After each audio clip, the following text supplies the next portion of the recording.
There is no such thing as a must-win series in May, but this Phillies series that starts tonight is as close as you're going to get.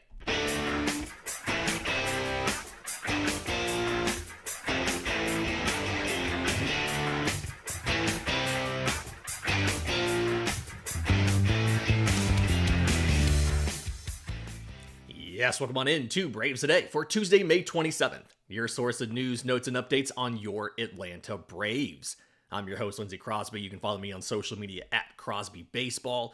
You can follow the show on X, Braves_today. We have a Facebook page and Instagram as well. And you can find all of my written work, bravestoday.com. That's the Braves Today Substack, as this is both a podcast and a newsletter. Quick thank you to everybody who subscribed yesterday. We did pass 1,000 subscribers on the newsletter, so that's just a really cool milestone that I wasn't necessarily expecting to reach so quickly. We'll be giving away that bobblehead in the coming days, and so more to come on that. I want to get to the run differential of the team and what we can learn from the fact the Braves have a losing record and a positive run differential. But first, I think we need to talk about this Phillies series. We're going to focus on the big picture as far as the series as a whole, and then game one, how you go in, what to do against Ranger Suarez, and how to beat Ranger Suarez in game one. We'll handle games 2 and 3 as we get there in the coming days, right? But you're in a situation now, there are really, the National League East is separated into kind of two groups if you go by win-loss record. The top tier is the Phillies and the Mets. Phillies are 34-19.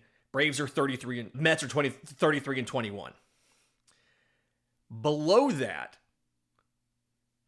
Braves 25 and 27, Washington 24-29, Miami 21 and 31. Atlanta is closer to Miami at the bottom than the Phillies at the top. The Braves are 8.5 games back of Philly. They are 4 games ahead of Miami for last place in the division. Washington's a game and a half behind you as of time of recording. So it's two clear tiers, right? And the thing that Atlanta needs to do is to go from tier 2, the top of tier 2, get into tier 1. And if you look at the wildcard standings, this is a very similar thing, right? As of this morning, Phillies, Cubs, Dodgers are leading the National League divisions. Mets, Padres, and Giants are your wildcard teams. Behind them, the Cardinals are 1 game out of a spot. And then you have a group of teams. Diamondbacks, 4 games out. Reds, 4.5 games out. Brewers, 4.5 games out. Braves, 5 games out. So you are the 5th team out of the wild card. And you've got to jump 4 more teams to get there. Now, obviously, we have plenty of time. It is May 27th. We have months of the season. But as I touched on yesterday, the schedule's a lot tougher now than it was to start the season. You do have a better roster right now because you have Ronald Acuna Jr. back. You have Spencer Strider back. The great, albeit a slightly diminished version of Spencer Strider because of his velocity and whatnot. But you have Strider back. You have Ronald Acuna Jr. back. So this is the time that Atlanta needs to go in there and make up some ground, right? Start to pick off some of these teams ahead of them, close the gap, and get back into it if they're going to. I was very insistent kind of early in the year that I felt like this team was going to be a playoff team. That it didn't matter how bad the start was. The talent was there for the Braves to be a playoff team. The talent is still there, but they haven't played up to their talent level. And the pace that the Braves have been on off of their run scoring is an 84 and 78 record. And this year, I don't know if 84 and 78 is good enough to make the postseason. Your 3 division leaders are all in the 30-plus win territory. 34 for Philly, 33 for the Cubs and Dodgers. The Mets are also at 33. Padres and Giants are at 30 and 31. You are 5 games back of the wild card in early May. It's not insurmountable. It's absolutely not. But the team has to play much better than they have. And we're going to get into some of the little things they have to fix going forward. But it starts tonight in Philly. Because what I don't necessarily know if people realize about this Philly team, like we know that this Philly team is good. They are 9-1 in their last 10 games. And the only loss in that stretch was a getaway day game against the Athletics, where they lost 5-4 because of the bullpen. Jesus Luzardo went 7 innings, 3 runs, 10 strikeouts. But Matt Strahm allowed a walk and 2 hits in the 8th to take a blown save and a lead. Or a blown save and the loss. The A's came back to win this one. And so gets a very formidable Phillies roster. And I think we know that they're good. But I don't necessarily think we all realize how good they've been. Kyle Schwarber's hit 18 home runs already. Kyle Schwarber has a 974 OPS. He's hit 18 home runs. This rotation, Zach Wheeler leads baseball, or I guess leads the National League in innings pitched with 70.2 and whip at .877. And him and Jesus Luzardo both have 11 starts. Luzardo leads the National League in WAR at 3 for starting pitchers. It's a 2.42 ERA for Wheeler. It's a 2.15 ERA for Luzardo, and Ranger Suarez, who you get tonight's a 3.70 ERA. And I do think this is your opportunity to start the series in a good way, because the Braves have been surprisingly okay against Ranger Suarez in recent history, right? You look at the last 5 for Jesus Luzardo against Atlanta, he's 1-2. That's a 4.50 ERA in his last 5 starts. And the only win in that stretch for him came September of 2022. Right? He went 6 scoreless innings with 2 walks, 4 strikeouts on 5 hits to get the win. He made 1 start against Atlanta in 2023 with the amazing Braves offense. 6 innings, 1 run, 2 walks, 7 strikeouts, got a no decision there. He faced the Braves 3 times in 2024, and he went 0-2. He allowed 3 runs in 5 innings back in the end of March. He allowed 5 runs in 5 innings in July, took a loss. He allowed 4 runs in 4 innings in August, the end of August, took a loss. So of this formidable rotation, one, you don't have to face Luzardo. Right? The probables here, it's Suarez, Wheeler, and Sanchez. You don't face Luzardo.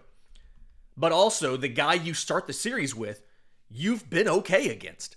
You've been able to handle Ranger Suarez in recent history. Now, even not a great offensive team in the Braves last year, right? You still were able to get things done, get runs in against Ranger Suarez.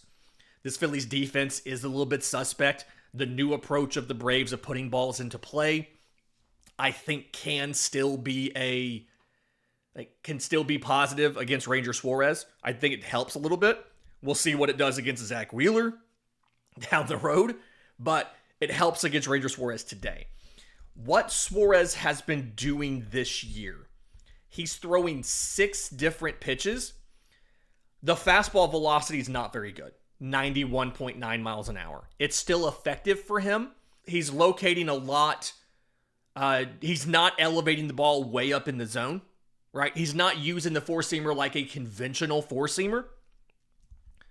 He's actually leading with the changeup. He's thrown 81 changeups, 81 4-seamers. It's 22% usage of each. The sinker's right behind that at 77. And then curveball, cutter, slider. So he has all 3 fastballs. The changeup's a big part of what he does. And he has both the curveball and a slider. But again, as this always works, there's some handedness stuff here, right? If you are a lefty, you will almost never see a changeup. Again, of the 81 he's thrown, 75 of them are to righties. 4-seamer is very similar. Of the 81, 71 are to righties. He almost never faces a lefty, right? They just lay load up righty hitters against him. You'll see Eli White tonight, by the way. You'll see Eli White probably twice in this series because Snitz indicated he's going to have the platoon stuff against lefty starters. But the thing to understand with this whole matchup is Ranger Suarez is hittable. The Braves have done it in the past. When you look at the guys that they have going up today, Ozzie Albies is batting .300 in his career with 3 home runs against Ranger Suarez. Now, different version of Ozzie Albies than we've seen this year. He had his first game with multiple extra base hits on Sunday. Like, not the same Ozzie Albies, but Ozzie Albies has done well historically against Suarez. Marcell Ozuna, 20 at-bats, .300 average, a home run. Austin Riley, 20 at-bats, .350 average, and a home run. Even Eli White's 1 for 4 against him. And Eli White barely has a long track record against anybody in baseball. There are a couple guys who have struggled here, right? Michael Harris, 15 at-bats, he's batting .133. Sean Murphy, 5 at-bats, he's 1 for 5, although that one hit was a home run. Matt Olson, 19 at-bats, he's batting .211, right? But this is a gettable game for the Atlanta Braves. They're going to have to be cleaner with what they do, and we're going to get to that in just a minute. But with what Ranger Suarez does, change-up heavy, he likes to throw the change-up on the edges of the zone, both in and out, right? He's trying to either establish it in the zone and then take it out and have you chase after it. But then when you watch how he uses a lot of this stuff, he's really four-seam heavy early and when he is when he's behind in the count, right? His most commonly used places for the fastball, 3-0, he almost always throws a fastball. 2-0, more than 2/3 of the time he throws a fastball. 3-1, 3/4 of the time he throws a fastball. Like, you got to get ahead of him early. Even to open an at-bat, it's 50% four-seam fastball. But if you can get him out of that, if you can get ahead of him, he gets predictable. Also, if you get like way behind in the count, he's predictable. 0-2, he almost always throws a slider. Like, it's really weird. It's almost entirely slider usage in 0-2 counts, which is just kind of wild to me. But the point is, he's a little more predictable than I think is ideal. 2-1 counts, he throws a changeup like more than 2/3 of the time. Again, Jose Suarez, Ranger Suarez is predictable here. And so I feel like this is the best matchup. Atlanta needs to win game 1. If nothing else, to set the tone for the rest of the series. In just a second, let's talk about some of the things the Braves need to do, right? Some of the things they need to do better. They need to improve in these areas. We'll do that next, right here on Braves Today. But first, today's episode is brought to you by our friends at Chinook Seedery, the absolute best sunflower seeds on the market. You guys have heard me talk about these. I eat a bag a day. What you can do here, ChinookSeedery.com, CHINOOK. Couple different options, okay? One, promo code BRAVES gets you 10% off your order. They have a sampler pack. They'll send you all 8 flavors. It's like $15. It ships for free. You can try all the ones you like. Once you know what you want, you have the option of either buying a variety pack case or building your own case. The 8 flavors: original lemon pepper, jalapeno ranch, smokehouse barbecue, hatch chili, dill pickle, cinnamon toast, parmesan, and pepper. You pick the ones you want in the build your own, or you get a case with all of those. Promo code BRAVES gets you 10% off, gets you free shipping if your order's over $40. They also have merch, they have hats, they have shirts, all that different stuff. Oftentimes when I'm going to my kids' youth sporting events, I'm wearing a Chinook Seedery hat, and I'm usually not only eating sunflower seeds on the sidelines, I'm usually passing them out to some of the parents as well, and some of the kids if they want them. So again, ChinookSeedery.com, promo code BRAVES, get you 10% off, free shipping on orders over $40, and supports the Braves Today podcast. Welcome back to Braves Today. Lindsey Crosby breaking down the Phillies series and the importance of this. Because you're in a situation here where you won the first series against them this year. You won it 2-1 back in early April. Okay? You won 7-5 in game 1. They won 4-3 in game 2. You went to extras in game 3, and you beat them 4-2 in 11 innings. And for as good as Philly has been in the last couple seasons, making a World Series run, winning the division, all of that stuff. They still haven't been able to beat Atlanta consistently. This year, obviously, you're 2-1. Last year, Atlanta won the season series 7-6. 2023, Atlanta won the season series 8-5. Now, in 23, obviously, Philly had the last laugh. They went out there and they beat you in the postseason. But the point is, you've been better against them, given the team context for both squads, than maybe you should have been. And I think this version of the Atlanta Braves, the issue that this version of the Atlanta Braves has, is they're playing too many close games. And so it's really tough to not be subject to random bounces and bad luck and things like that. The run differential of the Atlanta Braves right now is plus 11, despite being 2 games under 500. And typically, run differential, runs scored versus runs allowed, is a decent indicator of a team's future performance, provided that the roster context hasn't changed. Let's say that on Sunday, Ronald Acuna Jr. had been with the team all season, but he got hurt on Sunday, and then Jurickson Profar got suspended yesterday. They had, in that hypothetical, if they had contributed to the offense all spring, all in the first third of the season, and now they're missing, then the run differential isn't as predictive of future success because it was a different squad. In this case, I feel like run differential, if anything, Atlanta's likely to outperform their early season run differential because you did almost all of that without Jurickson Profar, without Ronald Acuna Jr., and now you have Ronald back, and Jurickson Profar, you have to figure out how to reintegrate him next month because he can come back in just over a month.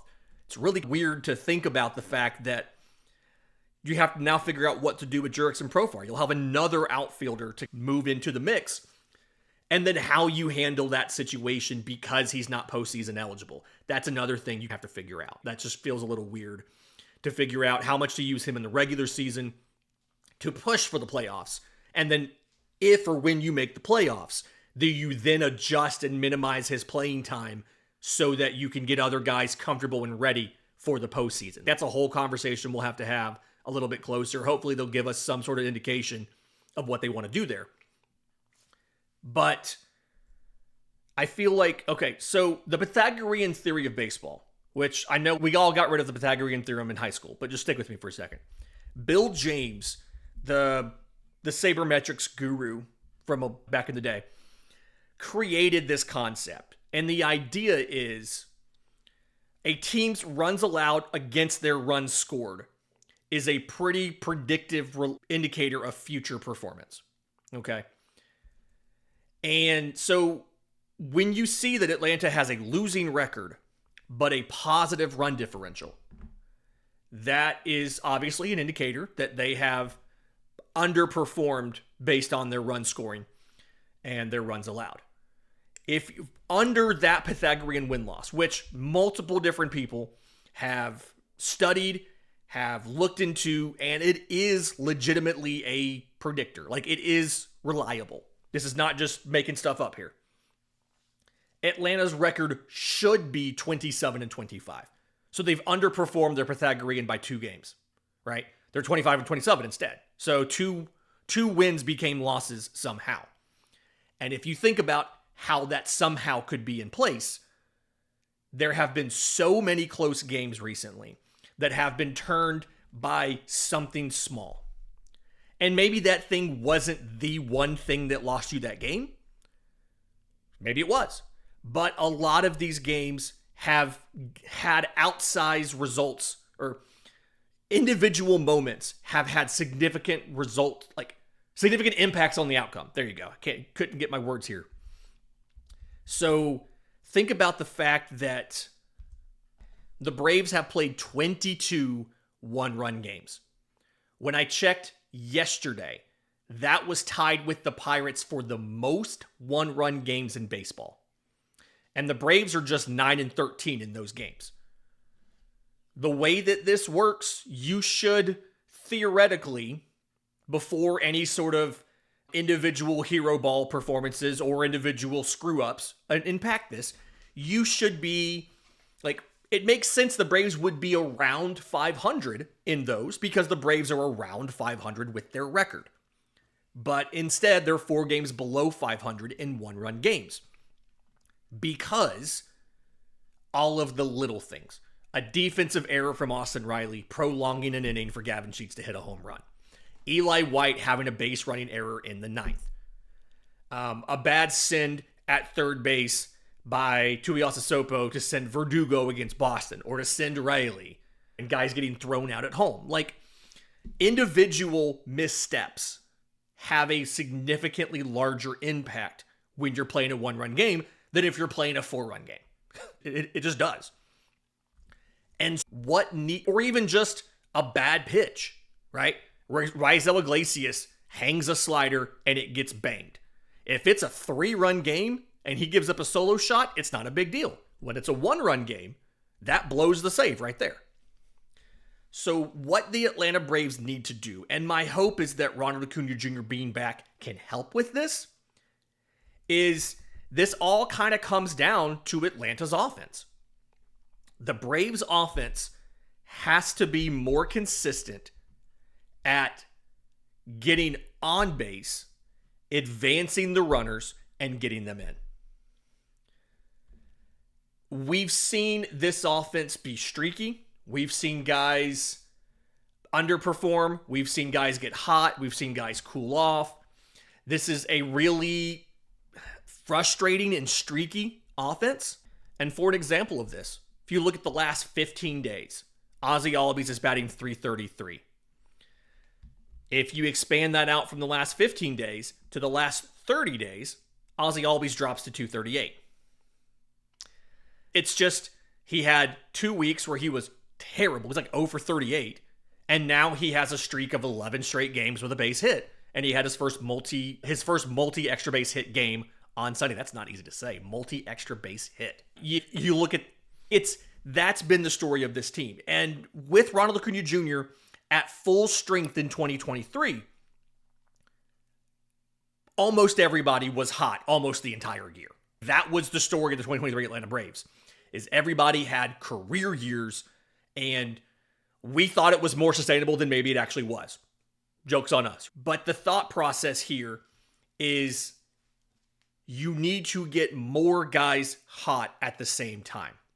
Because it feels like the way it's been is Matt Olson is hot right now. Ozzie Albies is hitting pretty well. Austin Riley is not. Marcell Ozuna is batting .250 in the last 30 days. He's batting .368 in the last week. He's batting .326 in the last 2 weeks. Like, he was cold for a while. Now he's hot again. At the same time, Sean Murphy's only batting .190, but he's only played 7 games because Drake Baldwin's played 8 games and is batting .419. Like, you're getting guys being streaky. And the problem for the most part has been not enough of them were hot at the same time. The hope is that with Ronald back, putting his unique pressure on opposing pitchers, the guys behind him, and really in front of him, your 8-9 hitters, are going to see pitches to hit because, one, the guys ahead of him, you want to get them out so that you don't have to face Ronald Acuna Jr. with the bases, like with runners on the bases. And then if Ronald gets on, the guys behind him are getting a distracted pitcher who is worried about the threat of Ronald either running, which he has not yet done this year. He's not attempted a stolen base yet this year because he came back in the 3 games. Or they're worried about, hey, if I give up a single, Ronald's going to go first to third. Or if he's on second, he's going to score from second on a single. He might score from first on a single if it's hit just right and he gets a great jump. So my hope is that Ronald can help the streakiness of this offense because that's what you have to do. But just like that, you've also got to fix all those little things, right? Alex Verdugo has to hit the cutoff man. Eli White has to read the sign correctly from the third base coach. Austin Riley has to be cleaner on offense. On defense. He has to be better on offense and cleaner on defense, right? You've got to fix all these little things. And if they do, this can be the start of a run for the Braves, despite the schedule being tougher, because you've got better guys. You've got Strider in there now, who we're expecting to continue to get better as he gets more starts and gets more run coming off of elbow surgery. You've got Ronald Acuna Jr. back. You've got the pieces. It's time to put it together. And I feel like at the end of this series in Philadelphia, we'll have a much better idea of what the Braves are going to do going forward. What kind of team is this going to be? Is this going to be a team that's in the second tier in the East that is closer to Washington and Miami? Or is this going to be a team that should be up in that top part of the division with the Phillies and Mets? It's entirely up to them right now. It is entirely in Atlanta's hands to figure out what they want to do. And at the end of this week, one way or the other, we'll have some answers. This has been Braves Today for Tuesday, May 27th. Do me a favor, if you're listening on audio, leave a 5-star review, Apple, Spotify, YouTube Music. If you're watching on YouTube, subscribe to the channel, hit the notification bell, leave a comment down below so it helps tag the algorithm to spread this out to more people. And as always, BravesToday.com, free or paid subscriptions, help us out a ton with what we're trying to do here, covering the Atlanta Braves, and what I hope is a unique way that people appreciate.